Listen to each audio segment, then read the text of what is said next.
Hello friends, एक नई कहानी के साथ। बहुत समय पहले एक राजा और रानी रमणीय पर्वतीय क्षेत्र में रहते थे। उनकी बेटी यानी राजकुमारी बहुत ही सुंदर थी। जब उसका जन्म हुआ था तब माता पिता ने उसके भविष्य जानने के लिए राजा ज्योतिष से सलाह ली। राजा ज्योतिष ने बताया कि राजकुमारी भाग्यशाली है और ऐसा ही हुआ भी। जब वह युवा होने लगी तो बहुत ही सुंदर दिखने लगी। जब वह अपने होठ खोलती तो उसके अधरों से मोती गिरते और जब चलती तो उसके पैरों के दोनों तरफ बहुमूल्य रत्न बिखरने लगते। इतने कि उसके युवा होने तक उसके पिता उस क्षेत्र का सबसे धनवान और संपन्न राजा बन गया। राजकुमारी का एक और विशेष गुण यह था कि वह सोने की एक माला धारण किए रहती थी, जो जन्म से ही उसके गले में थी। जब उसके बारे में माता पिता ने राजा ज्योतिष से पूछा तो उन्होंने बताया यही माला इसका जीवन है। इस हार को इसके गले से कभी न उतारना और इसकी रक्षा करना। इसलिए रानी ने बेटे को बताया था कि इस हार को कभी न उतारे और सदा ही गले में पहने रखे। राजकुमारी के युवा होने पर उसके षोडश जन्मदिन पर राजा ने उसके लिए सोने की चप्पलें उपहार में दी। राजकुमारी ने पिता को धन्यवाद दिया और अपनी सेविकाओं के साथ वही चप्पलें पहनकर अब वह पहाड़ों में चहलकदमी करने जाती। इससे उसके नाजुक पैरों की सुंदरता और भी बढ़ जाती। एक दिन राजकुमारी अपनी सेविकाओं के साथ पहाड़ पर बने महल के आसपास जंगली फूल चुन रही थी कि उसका पैर फिसल गया। उसके एक पैर की चप्पल बहुत नीचे खड़ी ढलान से नीचे गिर गई। राजकुमारी ने अपने परिचारकों को ढूंढने के लिए भेजा। कुछ समय बाद वे लौटे, मगर उनको वह सोने की चप्पल न मिल पाई। जब राजा को यह सूचना मिली तो उन्होंने घोषणा की कि जो भी इस चप्पल को ढूंढ कर लाएगा उसे अच्छा खासा इनाम मिलेगा। राजकुमारी के एक पैर की चप्पल ढूंढने की बहुत कोशिश हुई, मगर कोई न ढूंढ पाया। कुछ समय बाद समतल प्रदेश का एक युवा राजकुमार उन पहाड़ों से गुजर रहा था कि उसे जंगल के बीच राजकुमारी की वह चमकती हुई चप्पल मिल गई। उसने वह चप्पल उठाई और अपने महल में पहुंचकर अपनी माँ को दिखाई। माँ ने कहा, बेटे, यह अवश्य की सुंदर राजकुमारी की चप्पल है। यदि यह चप्पल इतनी सुंदर है तो वो कितनी सुंदर होगी। उन्होंने सभी दिशाओं में अपने दूत भेजे। वे पता लगाए कि यह खोई हुई चप्पल किसकी होगी। कई दिनों तक कहीं से कोई सूचना प्राप्त नहीं हुई, लेकिन कुछ दिनों बाद राजा के दरबार में कुछ यात्रियों ने सूचना दी कि बहुत दूर के एक पहाड़ी प्रदेश में एक राजा रहता था, जिसकी बेटी को एक सोने की चप्पल गिर गई थी। राजा, रानी और कुछ सलाहकारों ने कहा कि यह चप्पल निश्चित ही उस राजा की बेटी की है।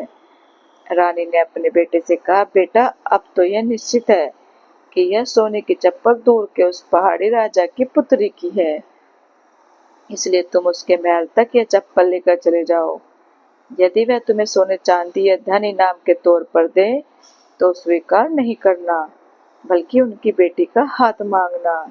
राजकुमार ने वैसा ही किया जैसे उसकी माता ने कहा। कई दिनों की बहुत लंबी यात्रा तय करने के बाद वह पहाड़ी क्षेत्र के डुग्गर प्रदेश पहुंचा। वह राजा से मिला और कहा, मुझे आपकी बेटी की यह चप्पल मिल गई है और वही लौटाने आया हूँ। राजा प्रसन्न हुए और पूछा, आपको क्या इनाम चाहिए? मैं आपको घोड़े दूं, चांदी दूं, सोना दूं, क्या दूं? मुझे तो इनमें से कुछ भी नहीं चाहिए।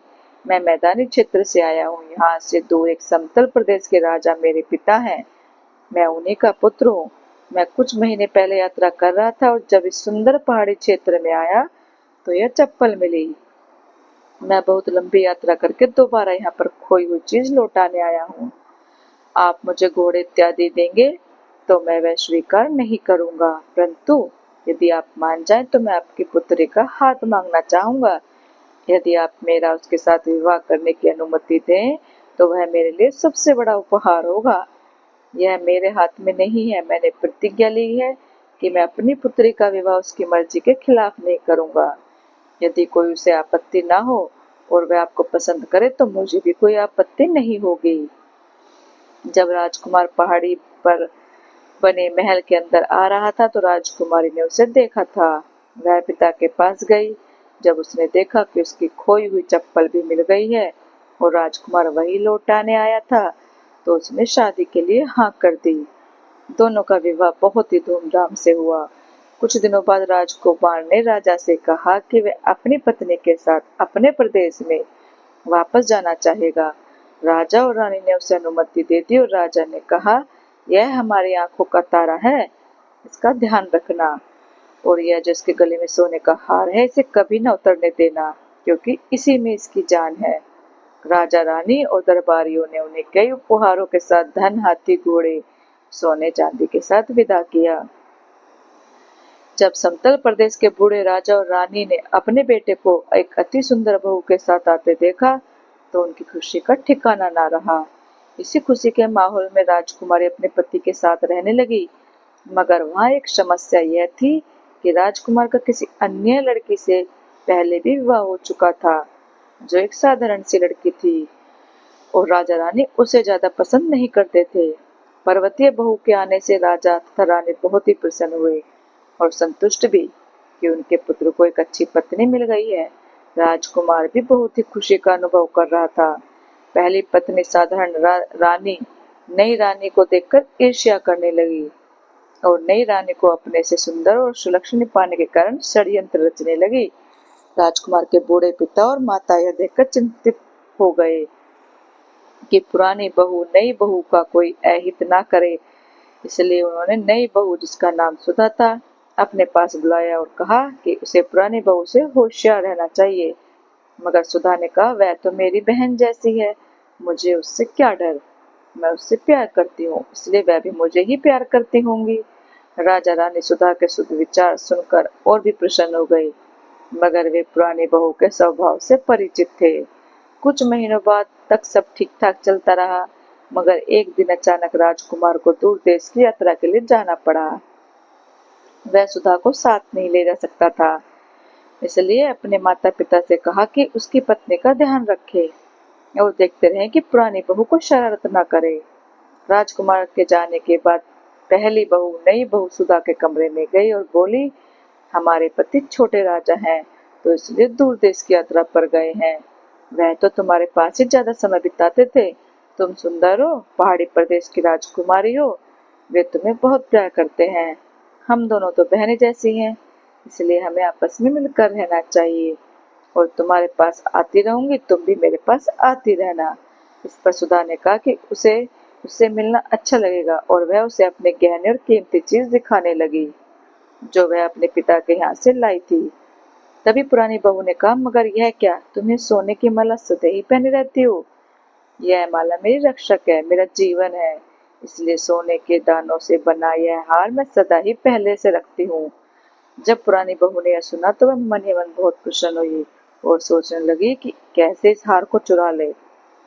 स्वयं तो चुरा नहीं सकती, इसलिए अपने कमरे में पहुंचकर उसने अपनी विश्वसनीय सेविका को बुलाया और उससे कहा, आज रात तुम किसी भी तरह सुधा के कमरे में चली जाना और उसके गले से उसका हार, जो वह सदा पहने रहती है, उतारना।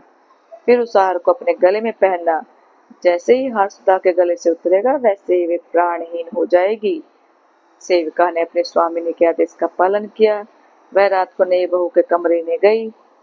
जब नई बहू सुधा गहरी नींद में सो रही थी, तब उसने उसके गले से वह हार उतारा और अपने गले में डाला। हार के निकल जाने के साथ ही सुधा के शरीर से प्राण भी निकल गए।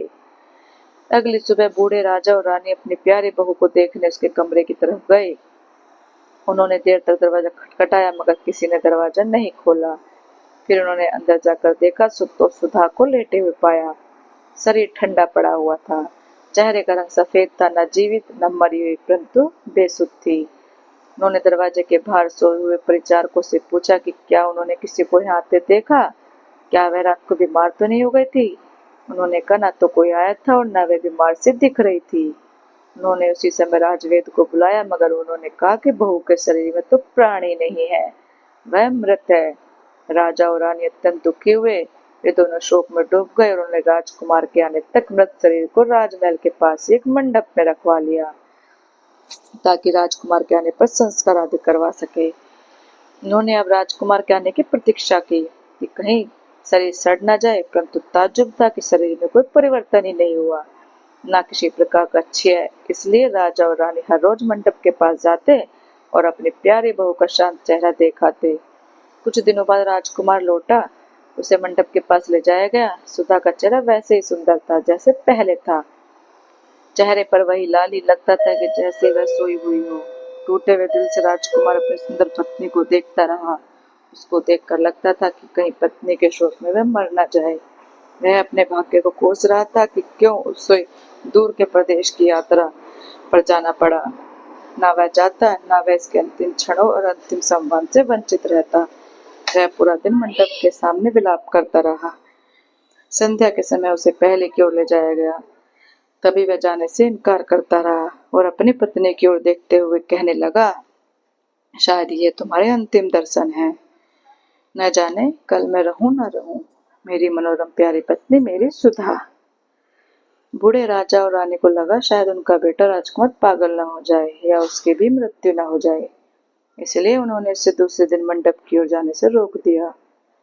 जिस सेविका ने सुधा के गले से हार उतारा था और अपने गले में पहना था, वह शाम को सोते समय वह हार तथा अपनी चूड़ियां आदि उतारती और अगली सुबह फिर पहन लेती। जब नींद से जग जाती, जब शाम के समय सोने का हार उतारती, उस समय सुधा के शरीर में प्राण शक्ति जागृत होती। वह जीवित हो जाती। जब सेविका वह हार फिर से पहन लेती तो सुधा फिर से मृत सी पड़ी रहती। परंतु यह बात कोई न जान सका, क्योंकि राजा और रानी दिन में आते और फिर चले जाते। वे समझ नहीं पाते कि क्या करें। यह उनकी प्यारी बहू का क्या हाल हो गया। बेटे को कैसे संभाले, संस्कार करवाएं या नहीं। वे बूढ़े राजा रानी कोई निर्णय नहीं ले पा रहे थे। जब सुधा पहली बार रात के समय जागृत हुई, वह पहले तो डर गई, मगर फिर समझ गई कि उसके गले का हार चुराया गया है। उसने सोचा कि सुबह होते ही वह महल में घुस जाएगी और अपना खोया हुआ हार ढूंढकर पहन लेगी। मगर वह सुबह कभी नहीं आई, क्योंकि सूर्य की पहली किरण फूटते ही सेविका हार पहन लेती थी। सुधा रात को सामने के पोखर से पानी पीती थी और फिर अपनी जगह पर लौटकर सुबह का इंतजार करती। न कोई भोजन, न कुछ खाने को। परंतु जब वह पोखर की तरफ जाती तो चलते समय अपने आप पहले की तरह रतन जवाहर बिखरते। पगला ऐसा राजकुमार अब अगले दिन मंडप के पास पहुंच गया तो उसने मंडप के सामने से पोखर की तरफ कुछ कीमती मणियां देखी तो अचंभे में पड़ गया। उसे लगाया कि हो ना हो उसकी पत्नी सुधा के शरीर में भी अभी भी प्राण शक्ति का कोई अंश बचा है। वह सारा दिन देखता रहा कि उसकी पत्नी का बेसुध पड़ा शरीर कोई हरकत करे, मगर ऐसा कुछ न हुआ, क्योंकि वह रात को ही जागृत होती थी। निराश होकर वह वापस महल में चला गया। वह अगले दिन मंडप की ओर नहीं गया और सारा दिन उदासी में काटा। महल को लग रहा था कि शायद वह अब भी ज्यादा दिन नहीं जिएगा, नहीं क्योंकि उसने खाना पीना भी छोड़ दिया था। शाम के समय भी वह उदास था, मगर सोच रहा था कि रतन और जवाहर मंडप के आसपास कैसे आए होंगे। वह उठकर मंडप की ओर चला गया। वहां बैठा तो क्या देखता है, कोई स्त्री मंडप से निकलकर पोखर की तरफ जाने लगी है। पहले तो उसे लगा कि कोई परी होगी, मगर फिर अपनी पत्नी को दूर से ही पहचान गया। जिस ओर से सुधा पोखर की तरफ गई, उस तरफ पथ पर कीमती मणियां बिखरने लगी। उसको ताज्जुब होता, लगता था जैसे कोई सपना देख रहा हो। जब सुधा ने किसी के चलने की आवाज सुनी तो वह डर गई। अंधेरे में कुछ भी साफ साफ दिखाई नहीं दे रहा था। फिर राजकुमार ने पुकारा, सुधा, मैं तुम्हारा पति हूँ। सुधा ने आवाज पहचानी और मंडप के पास आई, जहाँ दीप जल रहा था। दोनों ने एक दूसरे को देखा। सुधा ने कहा, नहीं, आप सपना नहीं देख रहे, मैं इस समय जीवित हूँ। मैं ही आपकी सुधा हूँ, मगर दिन में मर जाती हूँ। आपके जाने के बाद किसी ने मेरा जीवन हार चुराया है। राजकुमार ने उसके गले की तरफ देखा तो वह वहां हार था ही नहीं, जिसकी सुधा के माता पिता ने रक्षा करने को कहा था। वह वहीं मंडप पर उसके हाथ साथ बैठा देख रहा और कहा, तुम चिंता मत करो, मैं वह हार ढूंढकर कल तुम्हारे पास आऊंगा। मैं पूरे महल की तलाशी लूंगा। वह सारी रात वहां बैठा रहा और सुबह होने से पहले महल में वापस आ गया। महल में पहुंचते ही राजकुमार ने सभी नौकरों और परिचारकों आदि को बुलवाया। सारे उसके सामने पेश हुए। जैसे उसने सेविका के गले में सुधा का जीवन हार देखा, ऐसे ही उसने रक्षकों से कहा कि वे सेविका को कारागार में डाल दे। सेविका तो डर गई और उसने सब कुछ बताया। उसने बताया कि कैसे पहली बहू ने उसे चोरी करने के लिए आदेश दिया था। यह सब सुनने के बाद राजकुमार ने दुष्ट महिला बुरी पत्नी को भी जीवन भर के लिए कारागार में डालने का आदेश दिया। सेविका और उसकी स्वामिनी दोनों को कारागार में भिजवाने के बाद राजकुमार अपने बूढ़े माता पिता के साथ हार लेकर मंडप की ओर गया। सुधा के गले में सोने का हार पहनाते उसकी प्राण शक्ति लौट आई और खुशी खुशी सब महल की ओर लौट आए। बूढ़े राजा और राजमाता की आंखों में नई चमक लौट आई कि उनके बेटे का उजड़ा संसार फिर से बस गया। और यह खबर पूरे राज्य में फैल गई। चारों तरफ खुशियां मनाई गई। उसके बाद बूढ़े राजा रानी उनका बेटा बहू सुख से रहने लगे। तो दोस्तों, कैसी लगी आपको ये कहानी? अच्छी लगी हो तो प्लीज लाइक, कमेंट और शेयर करना और चैनल को सब्सक्राइब करना। Thank you.